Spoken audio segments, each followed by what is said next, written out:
저희 다음 주제는 이제 일본의 수출 규제 문제에 대해서 좀 다뤄봐야 될 것 같습니다. 저희가 이제 한 1년 정도 지났죠? 수출 규제 네. 문제가. 그래서 수출 규제 문제를 다뤄야 되는데요. 뭐 다들 일본 수출 규제 문제에 대해서는 좀 다들 얘기를 들으셨는데 뭐 그냥 개인적으로 아주 가볍게 어떻게 좀 보고 계신지 한번 여쭤보고 싶네요. 음, 가장 궁금한 건 이제 수출 규제가 시작되면서 우리나라에 어떤 타격이 있었고 아니면 일본에 어떤 타격이 있겠었고 그런 게 좀 궁금하는데 어떻게 생각하시는지. 제가 1년을 지켜봤을 때 타격은 일단 물리적으로 실제로 수출 규제 조치로 인해서 물량 공급이 줄었다라는 부분은 감지되는 건 없는 것 같습니다. 제가 어제도 음, 통화를 해봤거든요. 실제로 있었냐. 근데 물리적으로 이제 규제 조치로 인해서 공급이 안 된 적은 없었다. 없었다. 다만 절차상에 이 허가를 받아야 되는 품목이 된 만큼 이 시간과 노력이 더 들어가니까 규제 자체로서 규제가 맞다라는 얘기들을 좀 하시더라고요. 근데 음, 이제 또 지금 또 되게 길어질 것 같아요. 요새 우리 정부가 또 이제 일본하고 이 문제 해결하려고 정책 대화를 많이 시도했었는데 이제 계속 뭐 규제를 철회한다라는 그런 응답은 하고 있지 않거든요. 그래서 음. 아마 이 문제는 좀 장기적으로 흘러가지 않을까. 그럼 해결이 안 됐고 이제 앞으로도 계속 이런 상태가 지속될 거다. 그럼 누가 타격을 받는다고 볼 수 있을까요? 우리나라 기업 아니면 일본 기업? 일단 1차적으로 일본이 우리나라를 대상으로 수출 규제를 했기 때문에 1차적으로 타격을 받는 건 우리나라가 맞는 것 같습니다. 제 생각엔. 음, 그리고 2차적으로 혹은 3차, 4차 추가적으로 타격을 받는 기업이 어디냐라고 여쭤보신다면 뭐 애플을 지금 딱 떠올릴 수 있을 것 같은데요. 저희가 삼성 디스플레이에서 올레드를 생산해서 애플에 공급을 하잖아요. 근데 저희가 만드는 그런 디스플레이 생산 장비 소재 부품이 일본산이 많아요.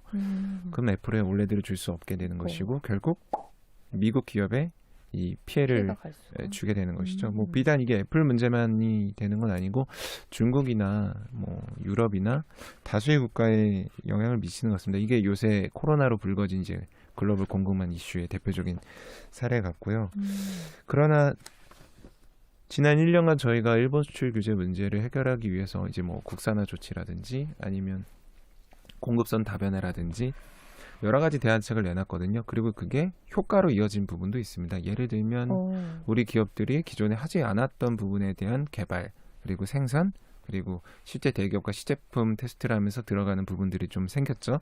그래서 우리 기업들의 어떤 자신감이 좀 높아졌다. 음, 그리고 사실 완제품을 만드는 것보다 더 중요한 건 기본 소싱이 되는 원재료와 이런 것들을 만들어주는 생태계가 있어야 되는 측면이 있거든요. 근데 그 측면이 저희가 좀 미진했었는데 이번 기회로 굉장히 좀 만들어졌다. 그래서 업계의 분위기는 우리가 정말 단순히 제품을 만들어서 파는 수준이 아니라 이 기본부터 실력을 다져서 좋은 품질의 제품을 판매하는 그런 어, 가치관의 변화랄까요? 그런 것들이 생겼다. 그러니까 굉장히 우리한테는 좋은 기회다. 또 뭐 음, 추가적으로 말씀드리면 코로나19로 지금 또 글로벌 공급망 이슈는 더 심각해졌거든요. 그렇죠. 그러니까 뭐 미국이 수출 규제한다 이런 문제가 아니라 지금 당장 코로나 때문에 뭐 선적이 안 되고 안 공급이 되고, 안 되는 맞아. 상황인데 저희는 정말 이걸 다행스럽다고 표현을 해야 될지 모르겠으나 지난 1년 전에 이 문제가 터져서 저희는 대비를 한 거거든요. 오히려 이 문제에 대해서. 음, 그러니까 저는 한국에는 굉장히 도움이 됐다. 그럼 정부가 좀 어떤 역할을 해왔고, 그다음에 앞으로는 어떤 역할이 좀 기대되는지, 그 소부장 국산화, 그다음에 우리 기업의 경쟁력 강화에 대해서 그거 한번 짚어봐 주세요. 요새 이제 정부의 역할론에 대해서 얘기가 되게 많거든요. 이 4차 산업혁명 시대에 포스트 코로나가 불어닥치면서 이 4차 산업혁명 시대의 도래가 가속화됐다. 정부는 어떤 역할을 해야 하느냐.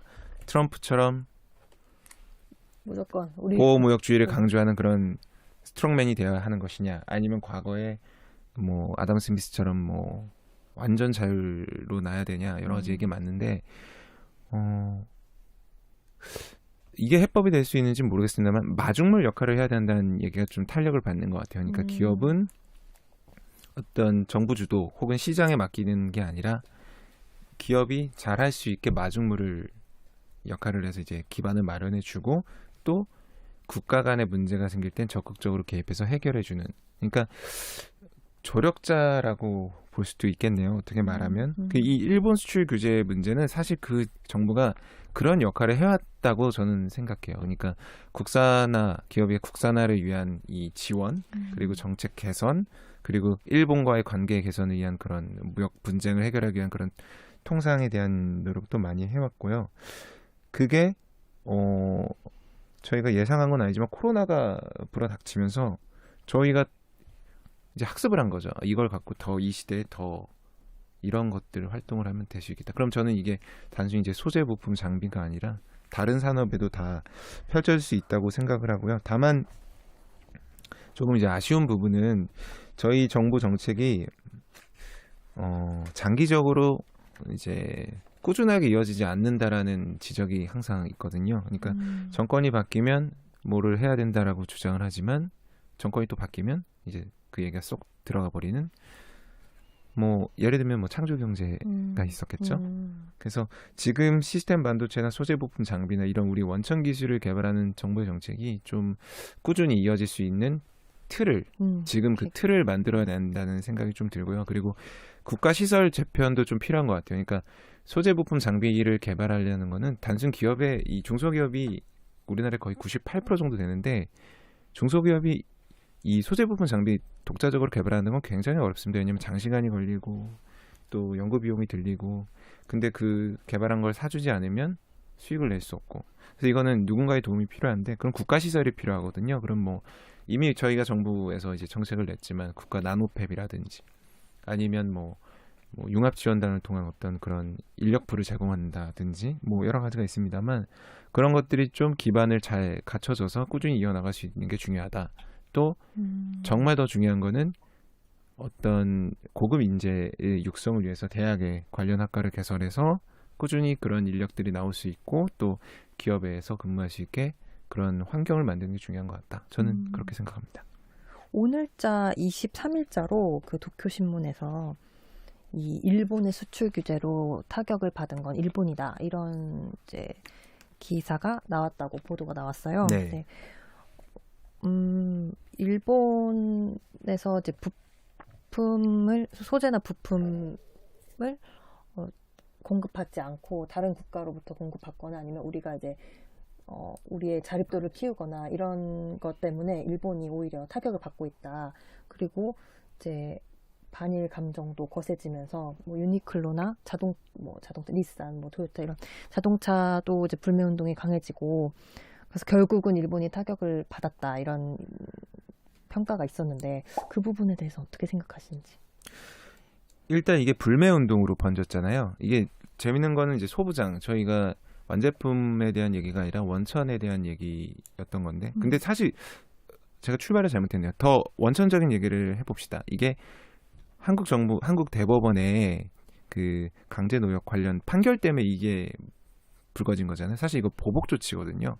그거로 인한 핵심 소재 수출 규제를 한 것이고 저희는 불매 운동을 한 거죠. 그러니까 이건 한 일이 감정 싸움을 한 거죠. 어떻게 보면.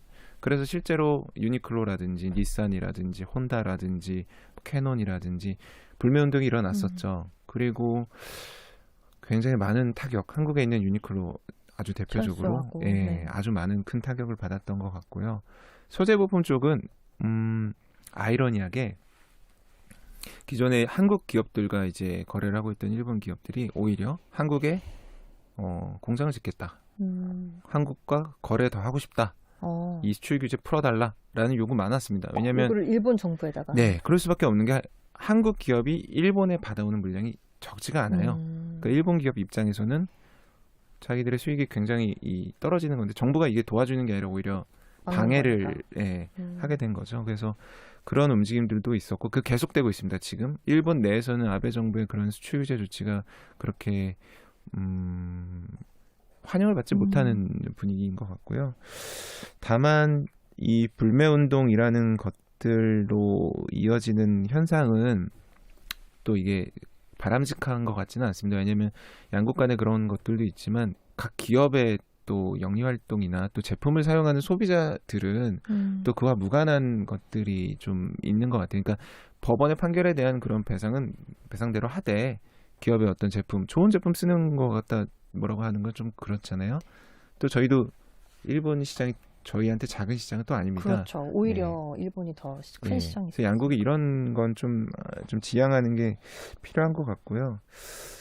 다만 이제 문제가 좀 WTO 제소 재개를 저희 정부가 결정을 하면서 이게 2차 수출 규제로 나갈 가능성도 좀 있거든요. 거기에 코로나19 상황으로 지금 유통 쪽은 다 상황이 안 좋은 상황이라서 저는 개인적으로 이 문제에 대해서는 좀 감정적인 것들은 좀 내려놓고 좀 합리적으로 이성적으로 좀 판단을 하는 게 좋지 않을까라는 생각을 합니다. 결국 우리 경쟁력을 키우는 게 핵심이 되겠네요. 예, 그게 가장 중요한 핵심인 것 같습니다. 네.